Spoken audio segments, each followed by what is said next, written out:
I'm from Switzerland originally, and I spent time there, and then in Italy also a lot of time. And I've also spent quite a bit of time in South America. And all those places are much more accommodating to children, not in the sense that they change spaces around to accommodate children, but in the sense that they just are okay with children being there.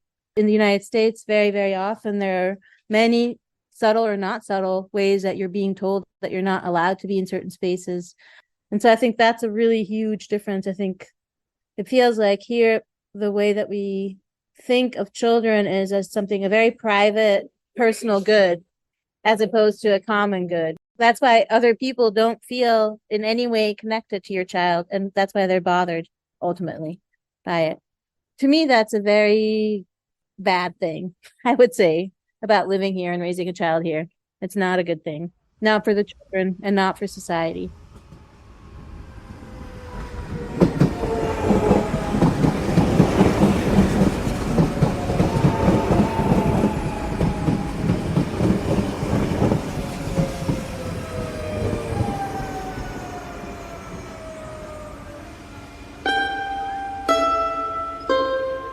Welcome to Towards a Kinder Public, a podcast dedicated to designing kinder public space that better meets our interconnected needs. I'm Kevin Castle, and along with Annie Chen, we are Kinder Public. This is the second episode of Towards a Kinder Public's fourth season, which is dedicated to a close look at the interweaving of social, spatial, and organizational exclusion.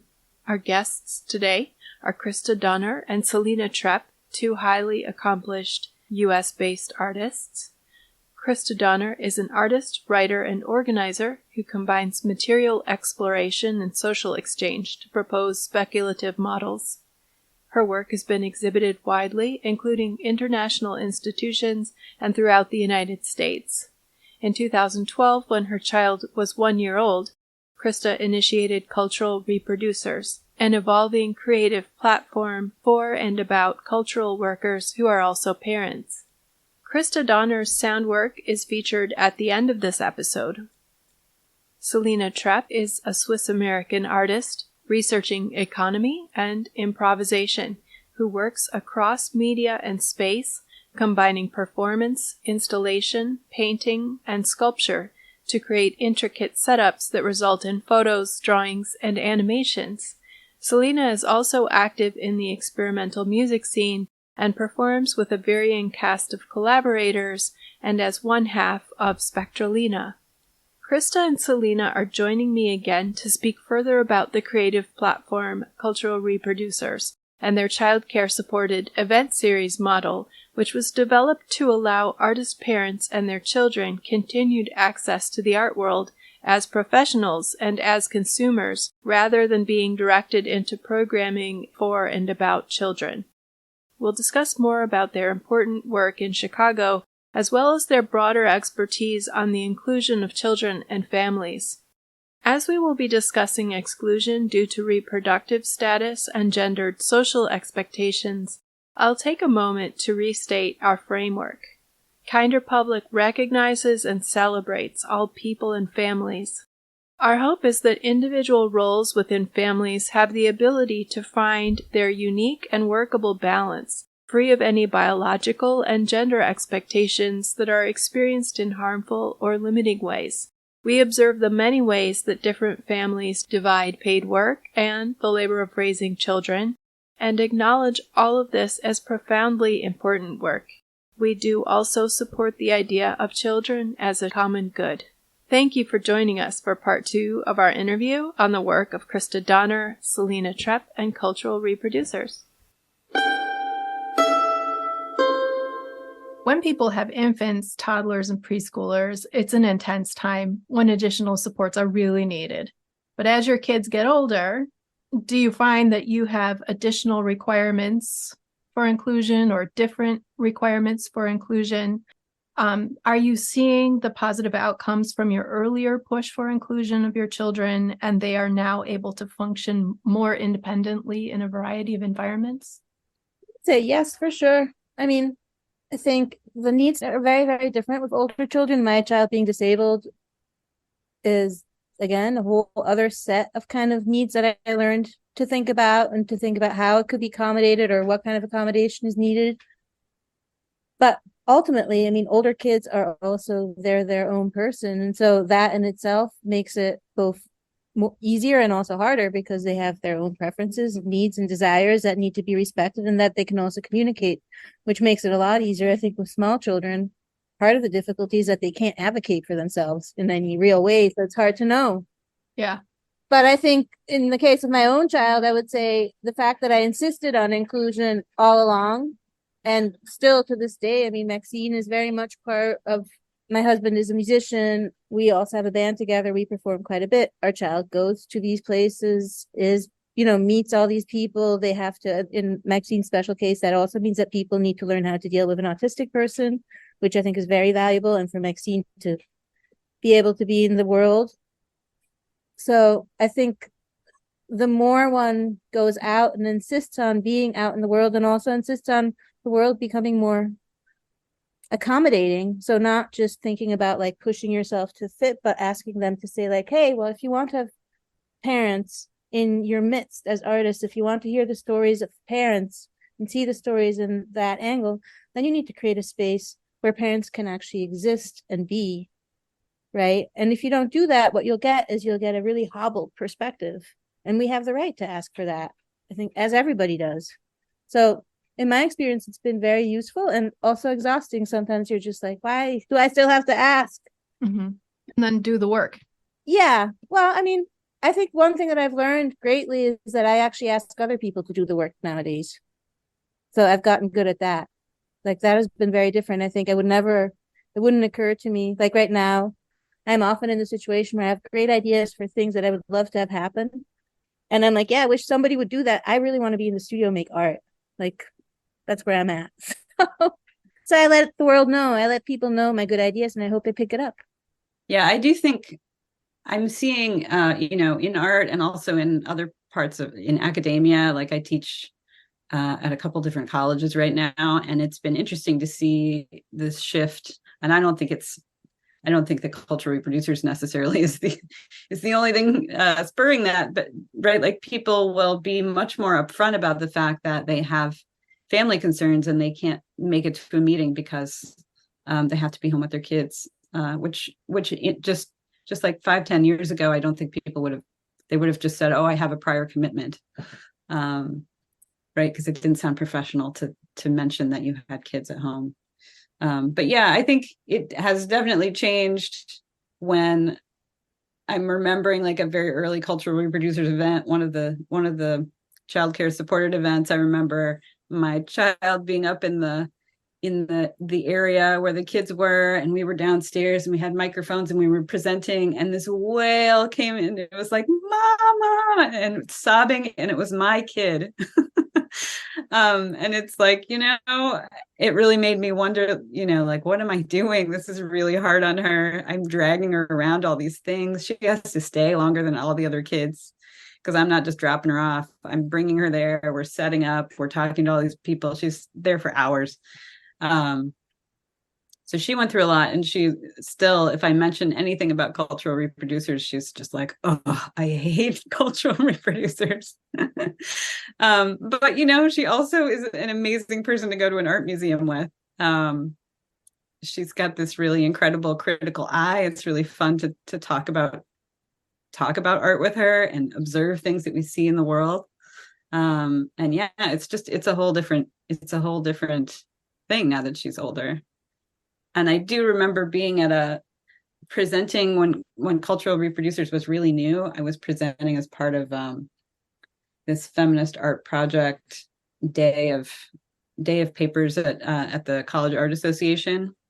And I remember some of the more seasoned mothers in the audience kind of rolling their eyes and being like, but your kid is really young. What's going to happen when they're like 12 or, whatever, like what's going to happen to this project? And I was like, I don't know, I have no idea. This is all really new to me, but I don't feel like I should not do this. This is where I'm at right now. And this is where my needs are. And I can see other people have these needs. So obviously this is where I'm going to put my energy. And it's been evolving. like I don't post as often on the website, right? Like the website has really slowed down. The events have really slowed down because my pace of life is different. And I'm always trying to think about how to make it something that maybe continues or is archived in a certain kind of way, because I think it's still useful and important. It's just my relationship with it is always changing. I was going to say for you about your project, it also has always been in a space between a project that is a project in the world in a very practical sense, but also a social art, an art practice of yours. Like this is very much part of your art practice. And that was always something that was very explicitly different between me and Christa, where for Christa, cultural reproducers is part, or that goes back and forth of her practice. But for me, cultural reproducer was something that was more of like a political activity, I would say, and sort of a cultural political activity, but not related to my practice, except for insofar that I really think about my practice as a problem solving practice. And this was the same thing of like really thinking about being very direct, like what are our needs? What do we need to see? We don't see it, let's make it. I think we weren't able to solve the problem forever, but I think we were able to add something in that moment by doing that.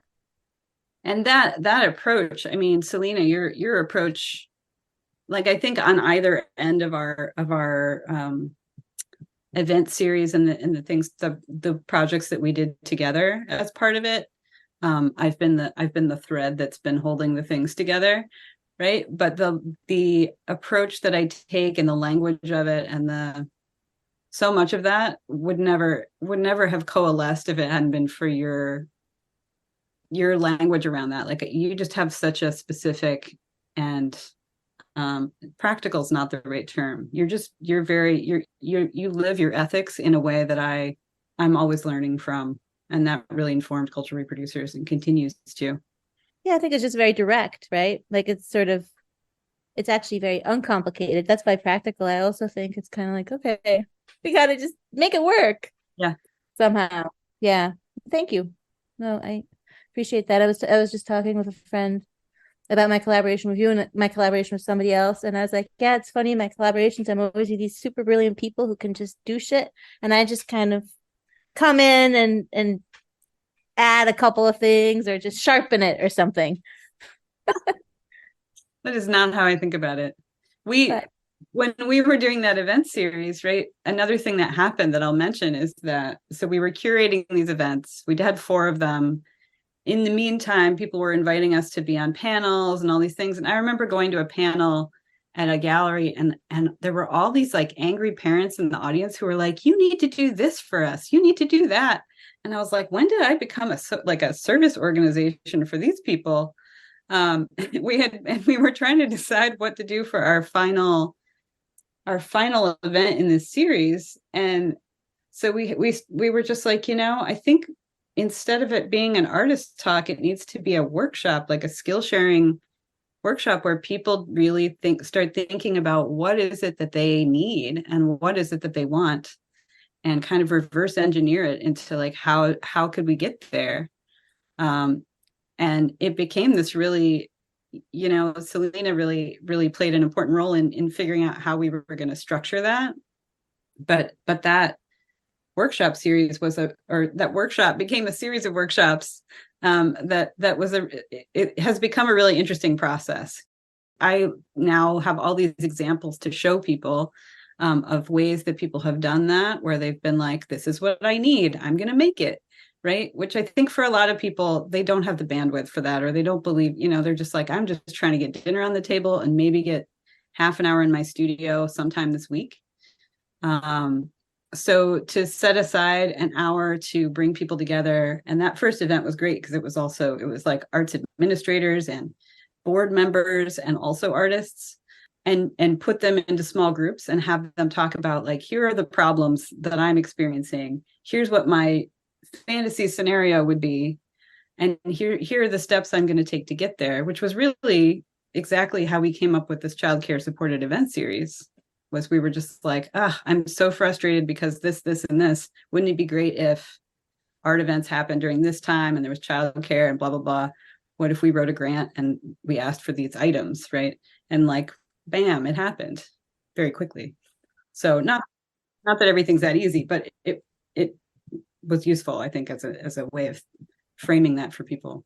And also framing problems not as problematic, but as prompts, right? Like really thinking about it as like, okay, well, this is where work needs to be done, and it's good to know.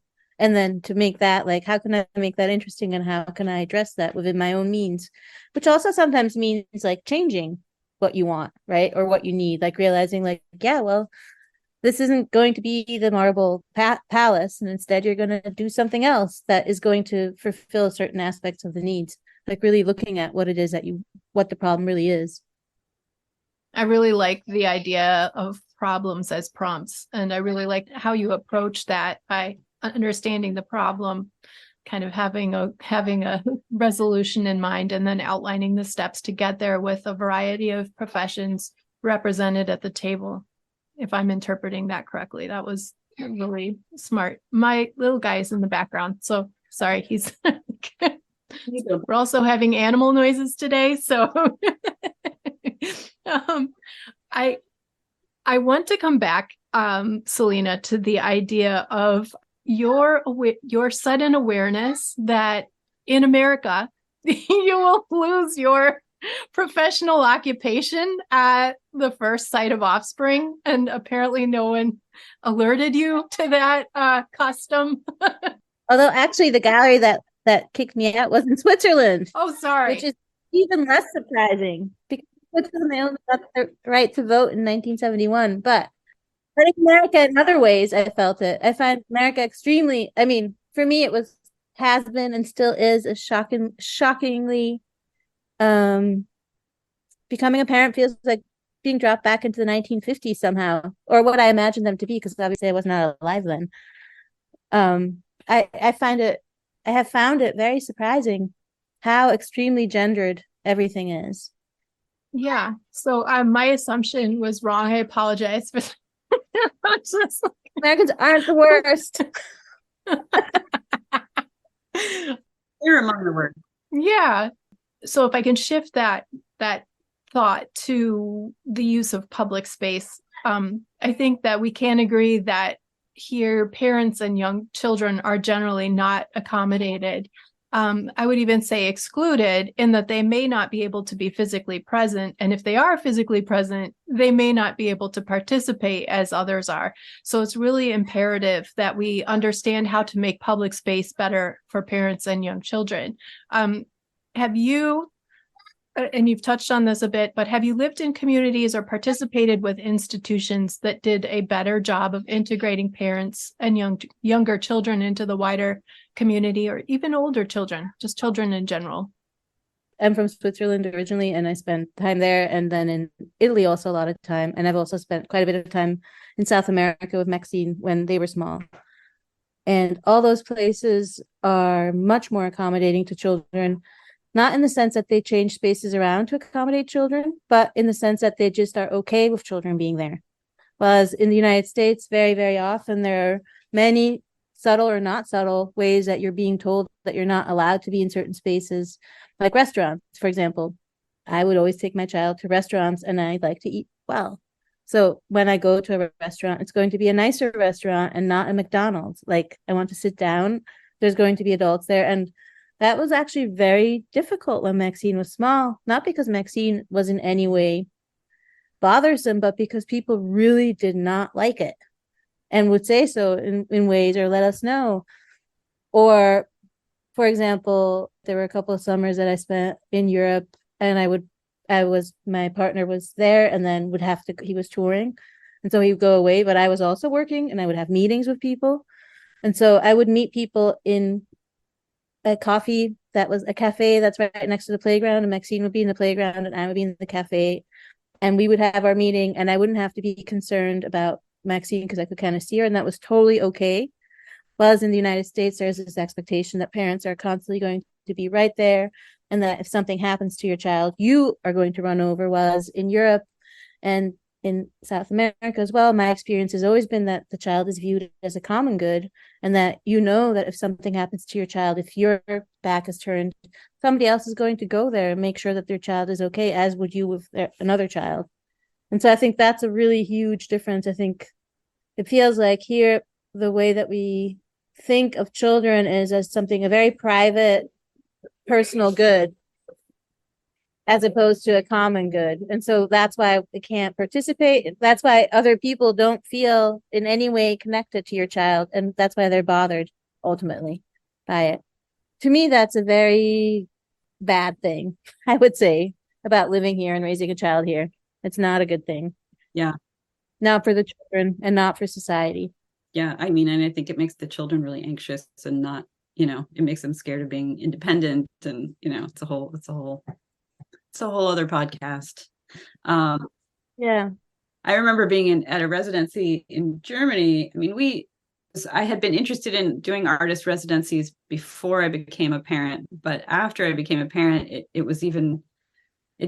became sort of a little bit of a research obsession for me to find these residencies that would allow for that and create something that would help me to sort of that would feed my creative practice and my own creative research, but also create a situation where I could bring my family along and maybe my kid would get an interesting experience out of it. But it wasn't like there was no way I was gonna like leave my child at home for 2 months while I did a residency or something.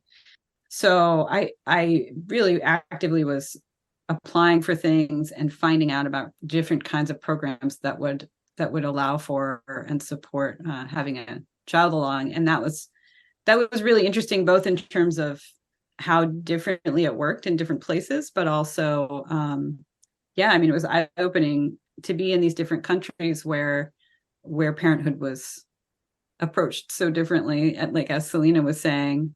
And I remember I did a residency in Berlin, where it was part of the Max Planck Institute for the History of Science, which also had the added benefit of the fact that it was not actually an arts institution. It was a scholarly institution, but they had this thing that was through, I'm not going to remember the correct name, but it was like through the National Department of Women and Family Rights or something like that, like something that I just couldn't even, I was just like, what, that's a thing? And because this department needed to make sure that women and families were being treated appropriately in this scholarly institution, there's this room that's like a meeting room that had where you could bring your kid if they were sick and couldn't go to school. And you can have your meetings in there. There's a phone for you to use, and there was a whole cabinet that if you opened the cabinet up, it was full of art supplies and toys that people had brought in. So your kid could totally just hang out in there while you worked. And I was like, what? This is not an expensive thing to do. This is something that a lot of business places could have, right? It's just like a cabinet with some toys and crayons in it. And probably they have something like this set up, but they're not thinking about it in terms of family. They're just like, oh, we need a flex space, like we need a space for people to meet if there's something going on in their office or whatever else. But the fact that it was framed that way, and when we got the tour of the building, that was how it was introduced to us, just completely blew my mind. Like, it's just, again, this idea of these things that it would never occur to us to ask for, that are just taken for granted other places because the culture is thinking about the role of caregivers in society in such a different way, right? Like, it's not that mothers automatically get to do whatever they want in Berlin or anything, right? Like, there's still, these problems are still there, but it's so much more a part of the culture. One thing I noticed when we would have these events in Chicago is that some of the more international artists would be like, oh, it's like going to an art opening in Berlin. Because I guess in Berlin, everyone brings their kids to art openings, right? It's not a thing. But here, that's still not the norm necessarily. I mean, for me, it was very strange moving to Chicago when I was 23 and being part of the art scene in Zurich, where there were already people with children in the scene that, it was very normal to see children. And then coming here and realizing I never saw any children until I had children. And so that was definitely part of, I think, what we were also talking about was just visibility, right? Like thinking about how there's this vanishing that happens and why, and how do we change that? And how do we make it not just like you were saying that, there's like quote unquote family programs are really like kids programs, and no one who doesn't have kids would go to that, right? Versus programs for adults, which is people without children. And I didn't, like can't there be something where that's not just for parents, that's for all of the people to sort of mingle and have conversations, and maybe there's kids and maybe there aren't, but it's all mixed together and feels normal and interesting and healthy. And also, I think one of the things that I remember us discussing very specifically around how we programmed the event series was really thinking about having things that were interesting to everyone, that shouldn't always just be the conversation. As soon as you become a parent, then you're forced into being in the conversation around parenthood in every aspect of your life. But actually, none of us really want that. We want to have that to be not something that needs to be hidden, but it also doesn't, unless this is your main thing, it doesn't have to be your main thing at all times. So really thinking about the curation of having talks that were at a convenient time for us and that had the childcare support for us, but were open to everyone, and everyone. We made a very big effort to make it interesting to everyone because we wanted there to be not this kind of like segregation, but bringing people together, like normalizing it. Yeah. It brings us back to the point of the personal good versus the collective good, and how we identify children in our lives and in our cultural life. Very interesting.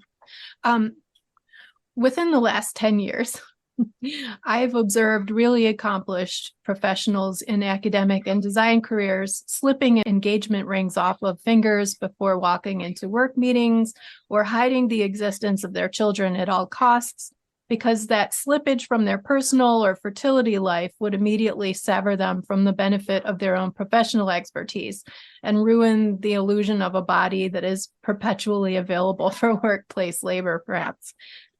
This prohibition did not seem to be experienced by men in the same positions, by my observation.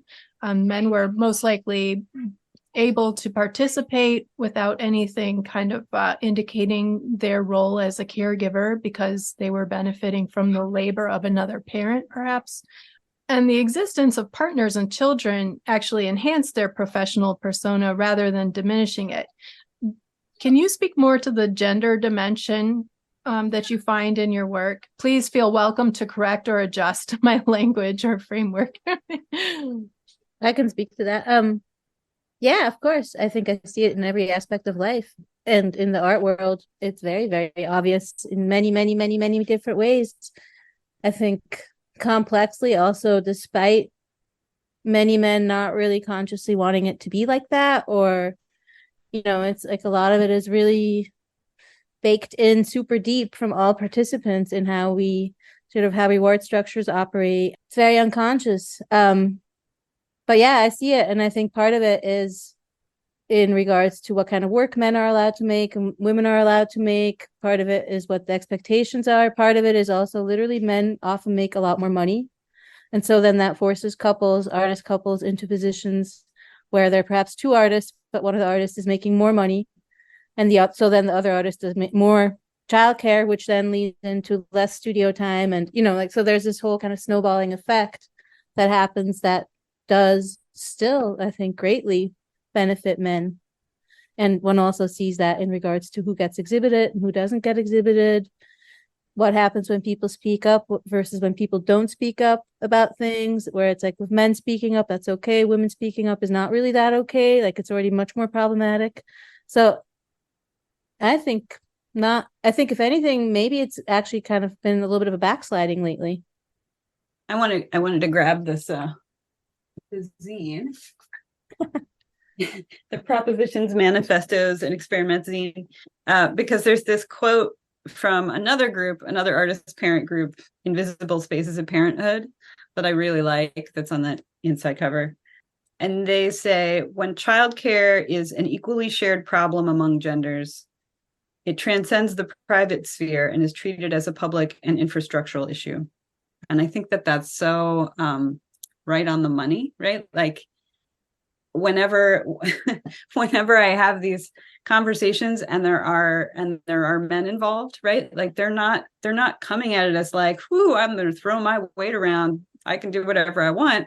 They're just coming to it from this other place of, I mean, certainly privilege, but just being able to ask for what they want to ask for and do what they want to do in a way that most women have not been able to. And so yeah, I mean, I think there are things I still don't have that language for it, except for this, but these things that are treated as, is it a public and infrastructural issue, or is it this women's issue, right? That we have to apologize for, or feel weird about asking for, that makes us seem less professional in some way. That I think when you said that about women slipping off their wedding rings so that they would be seen as more professional, like, that's so disturbing. And it's one of the reasons that I think once we are successful enough to do so, it can be really empowering to others to be very upfront about the fact that we are parents and make that visible. I remember as an art student seeing an artist named Lisa Hoke speak about her work. She came and spoke in front of my art school, and she mentioned, it wasn't a major part of her art talk, but she was just mentioning that something in her studio practice had changed because her child was coming home from school at a certain time, and she, needed to be with them. And for me, as a I don't know how old I was, like 20 years old, art student, to hear a woman artist mention that she had kids and that she still had an art practice and was just working with that, felt so I don't know, like, it felt groundbreaking at the time, which is that's upsetting to think about. But I went up to her afterwards and thanked her for mentioning that. That was like long before. I didn't have kids till I was in my 30s. But just to mention that you have a family, and that is a factor in decisions that you make about your practice, and that does matter in terms of the timing of things. Once you're in a position to do so, I think is really, can be really powerful for yourself and for, people you may not realize it's helping. It's also interesting to just the assumption of availability, right? That if you're married, you're available to somebody else primarily, as opposed to if you're not, then you're available to the work in that same way. And I think of men, that same availability is never actually asked. And I would also say men can ask for infrastructure changes because they are the ones who grant it. Yeah.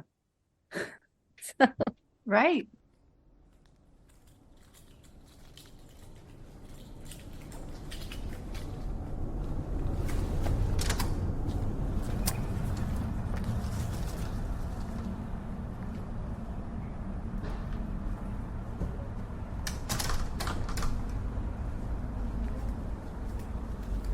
Thanks for joining us. Be sure to check out our website, kinderpublic.com, for links and more information about our guests and the topic. A full transcript of the conversation can be found on Kinder Public's podcast page. Captioned episodes of all of our interviews are also available on our YouTube channel, where we are at Kinder Public. We are also on Instagram, Facebook, and Twitter. We'd love to hear from you there. Please share the episode, subscribe to the podcast, and leave us a rating and a review. This helps make our message more visible, and we really appreciate your support. Here is an audio clip from Christa Donner's work, Peripatetic Pandemic Soundtrack, a conversational excursion held between 4 participants in Chicago and Singapore that began on March 27, 2021. At night in one time zone, morning in the other, this walk takes the form of a conversational drift. The full work is linked in our episode notes so that you can experience the audio and visual components and read the corresponding conversation that took place across time and geography. I'm Kevin Castle, and my guests have been Christa Donner and Selina Trepp, speaking about the creative platform Cultural Reproducers. Our conversation will continue in the next episode. Please take extra care. We'll meet you back here next week.